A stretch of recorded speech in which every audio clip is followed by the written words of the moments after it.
혹시 신앙생활을 하면서 내 기분이나 행동에 따라 하나님이 날 다르게 보실 것 같다는 생각 해본 적 없으세요? 오늘은 바로 그 불안함을 꽉 잡아줄 제리 브리치지의 지혜, 우리 믿음의 두 버팀목에 대해 아주 쉽게 파헤쳐 보겠습니다. 자, 이걸로 한번 시작해 볼게요. 여러분, 신앙생활하다 보면 오늘 좀 괜찮았다 하는 잘한 날이 있고 오늘은 진짜 망했다 싶은 못한 날이 있지 않으세요? 아마 다들 공감하실 거예요. 잘한 날은 어깨에 힘이 좀 들어가죠. 내가 한 기도, 내가 한 선행 때문에 스스로가 꽤 의롭게 느껴지고요. 반대로 못한 날은 어때요? 죄책감에 그냥 고개를 못 들고 깊은 절망감에 빠지기도 합니다. 이게 계속 반복되는 거예요. 교만과 절망 사이를 오가는 롤러코스터처럼 말이죠.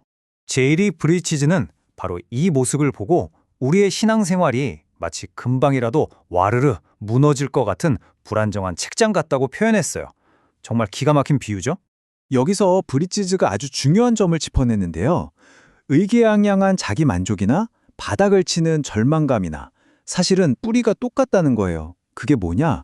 바로 우리 삶이라는 책장의 양쪽을 든든하게 받쳐줄 버팀목이 없기 때문이라는 겁니다. 자, 그럼 이 흔들리는 책장을 어떻게 단단하게 고정할 수 있을까요? 제리 브리치즈가 제시하는 첫 번째 해결책, 바로 그 첫 번째 버팀목을 소개해드리겠습니다. 첫 번째 버팀목은 바로 칭의입니다.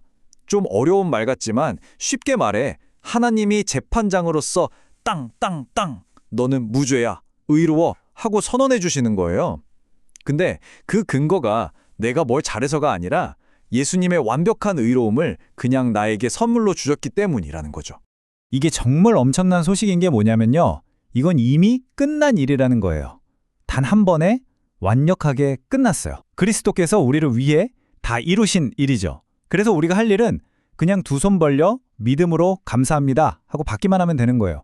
그래서 내가 오늘 좀 잘했든 못했든 하나님 앞에서 내 신분은 절대 바뀌지 않습니다. 자, 그런데 이게 이야기의 전부는 아닙니다. 하나님 앞에서 우리의 법적인 신분이 해결됐다고 해서 끝이 아니죠. 이제 우리의 실제적인 하루하루의 삶을 다루는 두 번째 버팀목으로 넘어가 볼게요. 두 번째 버팀목은 성화입니다. 칭의가 우리의 신분에 대한 거라면 성화는 우리의 상태에 대한 이야기예요. 이건 단번에 끝나는 게 아니라 평생에 걸쳐서 성령님이 우리 안에서 일하시면서 우리를 조금씩 예수님 닮아가게 만들어 가시는 과정입니다. 자, 이 표를 보시면 차이가 확 들어오죠? 칭의는 과거에 단번에 끝난 사건이고 우리는 그냥 받기만 하면 됐어요. 그런데 성화는요, 평생 계속되는 과정이고 우리 안에서 일어나는 일이라서 우리가 능동적으로 협력해야 합니다. 하나는 완벽한 신분, 다른 하나는 점진적인 성장. 이 둘을 헷갈리면 안 돼요. 그럼 여기서 질문이 생기죠. 한쪽 버팀목은 이미 완성된 거고 다른 쪽은 계속되는 과정이라면 그 사이를 살아가는 우리는 도대체 어떻게 해야 하는 걸까요? 브리치즈는 이 절묘한 균형을 의존적 책임이라는 말로 설명합니다. 이게 뭐냐면요. 거룩해지는 건 하나님과 우리가 함께하는 합작 사업이라는 거예요. 하나님은 은혜를 부어주시고 우리는 우리의 의지를 사용해서 순종하는 거죠. 이게 좀 헷갈리신다면 농부를 한번 떠올려 보세요. 농부가 아무리 애써도 해를 뜨게 하거나 비를 내리게 할 순 없잖아요. 그건 하나님 소관이죠. 하지만 그렇다고 농부가 가만히 있나요? 아니죠. 밭을 갈고 씨를 뿌리고 김을 매는 건 농부의 책임입니다. 바로 이거예요. 우리에겐 행동할 100%의 책임이 있습니다. 순종을 선택해야 해요.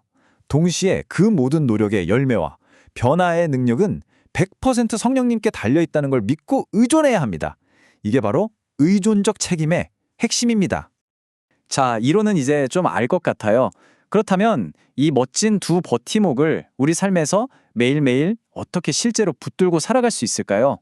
브리치즈가 제안하는 가장 중요하고 실제적인 방법은 바로 매일 자신에게 복음을 전하는 겁니다. 이게 뭐냐면요. 내가 오늘 뭘 했던 안 했던 상관없이 그리스도 안에서 나는 이미 완전히 용납되었고 사랑받는 존재라는 사실을 매일 아침 나 자신에게 선포하는 거예요. 왜냐하면 바로 그 확신, 즉 첫 번째 버팀목인 칭의의 은혜가 단단히 서 있을 때 비로소 우리는 우리 안의 죄와 싸울 힘을 얻게 되거든요. 이게 바로 우리 책임의 첫 번째 파트, 죄 죽이기입니다. 그리고 거기서 그치지 않죠. 죄를 죽이는 것을 넘어서 성령의 아름다운 열매를 맺는 새로운 삶, 즉 소생의 삶을 살아갈 능력까지 얻게 되는 겁니다. 죄를 멈추는 소극적인 삶이 아니라 선을 행하는 적극적인 삶으로 나아가는 거죠. 이 죄 죽임과 소생의 원리야말로 칭의와 성화라는 두 버팀목 사이에서 균형 잡힌 신앙생활을 살아가는 아주 중요한 핵심이라고 할 수 있습니다. 자, 그럼 이 두 버팀목이 우리 삶의 양쪽을 든든하게 받쳐줄 때 우리의 삶은 과연 어떤 모습으로 변하게 될까요? 먼저 지긋지긋한 교만과 죄책감의 롤러코스터에서 내리게 됩니다. 그리고 거룩하게 살아야 한다는 동기가 벌 받을까봐 두려워서가 아니라 구원해 주셔서 너무 감사해서로 바뀌게 되죠. 우리의 모든 노력은 더 이상 불안한 몸부림이 아니라 받은 은혜에 대한 기쁨의 반응이 되는 겁니다. 한마디로 우리 삶 전체가 하나님의 은혜로 굴러가게 되는 거죠. 오늘 우리가 나눈 이 두 버팀목의 관점으로 여러분의 신앙을 한번 돌아보세요. 우리는 더 이상 내 노력의 결과에 따라 흔들리는 존재가 아닙니다. 결코 무너지지 않는 하나님의 은혜라는 두 버팀목 사이에 안전하게 서 있는 존재라는 것. 이것이야말로 우리에게 가장 큰 자유를 줍니다. 그리스도의 의로 우리를 흠없이 세우시고 성령의 능력으로 넘어지지 않게 보호하시는 하나님의 약속을 완벽하게 담고 있는 이 놀라운 말씀으로 오늘 이야기를 마무리하겠습니다.